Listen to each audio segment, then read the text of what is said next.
Harrison, touchdown. Marvin Harrison Jr. waltzes in. He is going to split a double team just like his pops used to do. When the bitch die, like, you ain't gonna never see them again.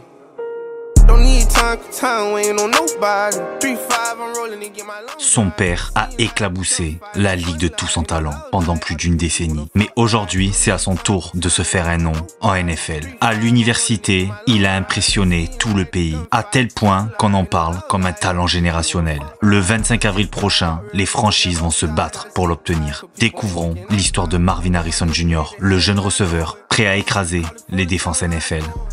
And his Glock look good with every outfit. I wanna put my nigga on, but he ain't out yet. I got a feeling for a song I just dropped yesterday. When it's dark clouds, you just gotta let it rain. Gotta let it rain. Let a nigga run up on me, I'ma let it rain. Before I love one of these hoes, I'ma love the bang.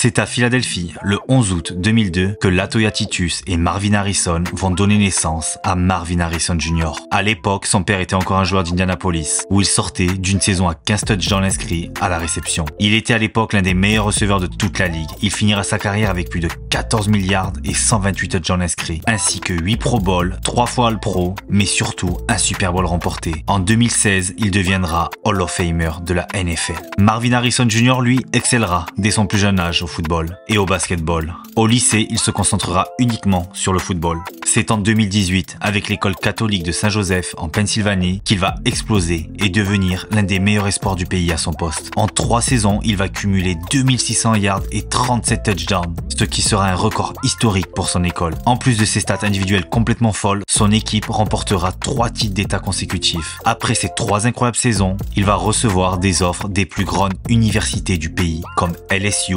Notre-Dame, Michigan ou encore Penn State. Mais finalement, il sera séduit par l'offre de Ohio State et ses installations ultra modernes. Le fait que l'université ait aussi recruté son quarterback et ami Kyle McCork a pesé lourd dans son choix. Pour sa première saison 2020, il ne jouera que très peu dans une équipe remplie de talent au poste de receveur. Il devra faire face à une rude concurrence, les starters étant Garrett Wilson, Chris Olave ou encore Jackson Smith-Njigba. Le quarterback titulaire de cette équipe était la future star de la NFL, CJ Stroud. Pour sa première saison, il captera seulement 5 ballons pour 70 yards. Malgré une équipe pleine de talent, Ohio State ne parviendra pas à se qualifier pour les playoffs universitaires. Mais lors du Rose Bowl de fin de saison, face à l'université de Utah, son coach va lui donner une chance de briller, puisque Chris Olave et Garrett Wilson s'étaient déclarés éligibles à la draft. Ce dernier a décidé de faire jouer les joueurs qui seront présents dans l'équipe la saison suivante. Et Marvin Harrison Jr. va en profiter pour éclore aux yeux du grand public.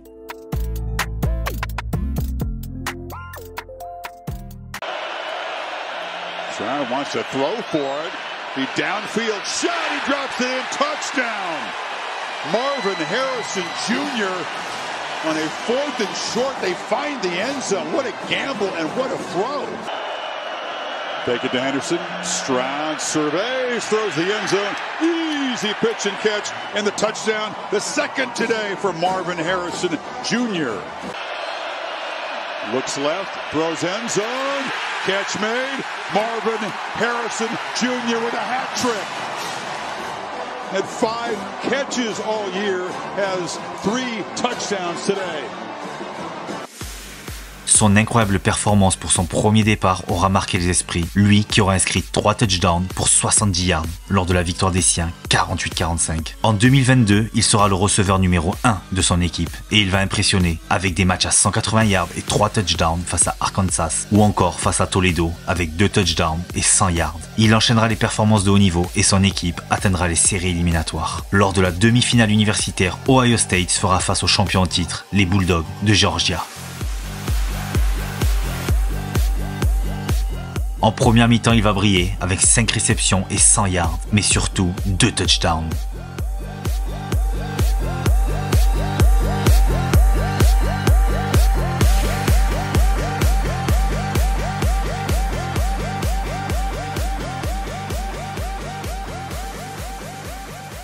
Au troisième quart, alors que son équipe menait 35-24, le match de Harrison va s'arrêter après une commotion cérébrale qui l'obligera à quitter le terrain pour le reste du match. Son équipe s'écroulera complètement en son absence et finira par s'incliner. Pour sa première saison en tant que starter, il sera élu receveur de l'année et All-American, lui qui aura cumulé 77 réceptions, plus de 1200 yards et 14 touchdowns. Il va même faire une apparition lors du NFL Combine 2023 en étant le receveur pour son coéquipier CJ Stroud, bien que lui n'était pas éligible à cette draft. Sa performance suscitera un énorme intérêt des médias, bien plus que la plupart des receveurs éligibles cette année-là. Lors de cette saison 2023, il va de nouveau effectuer un exercice de très haut niveau avec quelques performances XXL, comme face à Penn State avec 162 yards et 1 touchdown, ou face à l'université du Wisconsin avec 123 yards et 2 touchdowns. Son équipe enchaînera 11 victoires de rang, mais le dernier match de la saison aura lieu face à Michigan, un match décisif dans la course aux playoffs, les deux équipes ayant le même bilan. Le vainqueur de ce duel obtiendra l'une des 4 places pour les phases finales du championnat universitaire.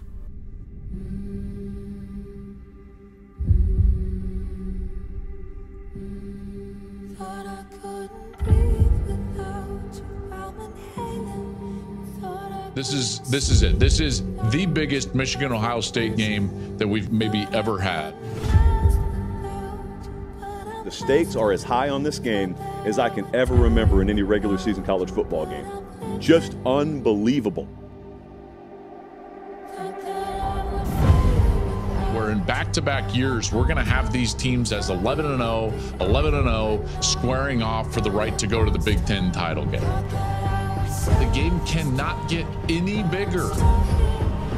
Everything is on the line. Legacy's on the line. Championships on the line. East Division. Berth in the Big Ten title. The playoff. Everything is on the line. Ford over the middle. Harrison Jr. again. Down the sideline. Maserati Mob. Corum with a hole. Down the sideline. Gonna get there. Touchdown, Wolverine! Donovan Edwards, here's the Don, down the sideline, touchdown, Wolverine! Max Bredesen, the up back, Corum, touchdown, Wolverine! And Michigan strikes first, 22, J.J. McCarthy, looking, over the middle, caught, touchdown, Wolverines! Roman Wilson. Play fake. McCord dumps it off. Caught. Touchdown Buckeyes. Emeka Egbuka. Run it again. Looking for the touchdown, and they have it. Ohio State. Corum dancing. Corum breaks a tackle to the end zone. Blake the Great. Touchdown Wolverine. Cord will let it fly over the middle. Caught. Harrison. Touchdown. Maserati Marvin Harrison. And that'll do it. Michigan defeats Ohio State 30-24.